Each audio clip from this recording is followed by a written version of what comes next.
Bismillahirrahmanirrahim. Assalamualaikum warahmatullahi wabarakatuh. Saudara-saudari, hadirin hadirat yang dirahmati Allah sekalian, antara keistimewaan bulan Ramadan ini adalah bulan ini dikenali sebagai juga bulan Al-Quran. Kenapa ia dikenali sebagai bulan Al-Quran? Ia dirakamkan oleh Allah Subhanahu wa taala dalam suratul Baqarah ayat 185. Allah menyatakan, "Syahrul Ramadan alladzi unzila fihi al-Quran hudan lin-nas wa bayyinatin minal huda wal furqan." Kata Allah, Syahrul Ramadan alladzi unzila fihi al-Quran, bulan Ramadan yang mana diturunkan padanya Al-Quran, wa bayyinatin minal huda wal furqan, yang menjelaskan berkaitan dengan hidayah, petunjuk, dan juga pembeza antara kebenaran dan juga kebatilan. Allah Subhanahu wa taala juga menurunkan dalam surah yang lain. Allah menyatakan, "Inna anzalnahu fi lailatul qadar." Sesungguhnya kami menurunkan Al-Quran padanya, iaitu pada malam Lailatul Qadar. Dan malam Lailatul Qadar hampir disepakati oleh para ulama sebagai salah satu malam di dalam penghujung daripada bulan Ramadan. Apa kelebihan dan apa kehebatan Al-Quran ini dalam kehidupan seorang Muslim dan mukmin? Sudah tentu tidak ada perkataan, tidak ada ucapan yang lebih besar, yang lebih mulia dan lebih penting dalam kehidupan kita sebagai seorang mukmin dan juga Muslim, melainkan perkataan itu muncul dan terbit daripada Al-Quran. Kerana Al-Quran itu adalah kalam Allah, ialah surat cinta yang diberikan oleh Tuhan Azza wa Jal kepada mukmin dan juga kepada seorang Muslim, sebagai panduan, sebagai satu ingatan, sebagai satu petunjuk yang membawa kita dalam kehidupan sehari-hari, membawa kepada jalan Allah Subhanahu wa taala. Maka bagaimana Al-Quran ini dapat dijadikan satu amalan, kebiasaan dalam kehidupan harian manusia ataupun mukmin?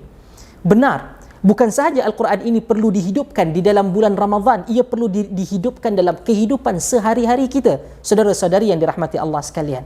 Namun bulan Ramadan menjadi begitu istimewa kerana kebaikan-kebaikan dan pahala di dalamnya akan digandakan lagi. Bahkan di sana wujudnya hadis yang mana menunjukkan Rasulullah sallallahu alaihi wasallam melakukan pemeriksaan bacaan baginda bersama dengan Jibril pada setiap bulan Ramadan.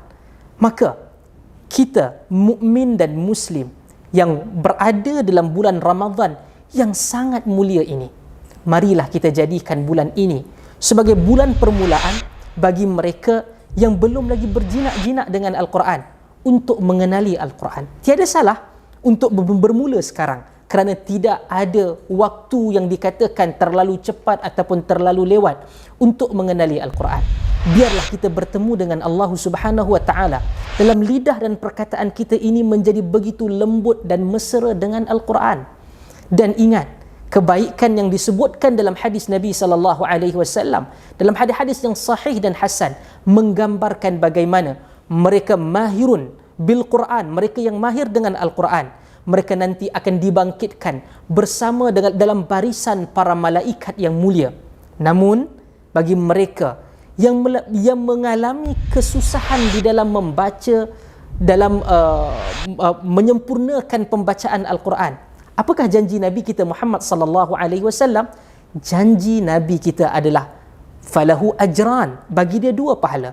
Pahala membaca Al-Quran, dan yang kedua, pahala kesusahan yang ditanggung oleh mereka yang ingin mempelajari dan belajar tentang Al-Quran.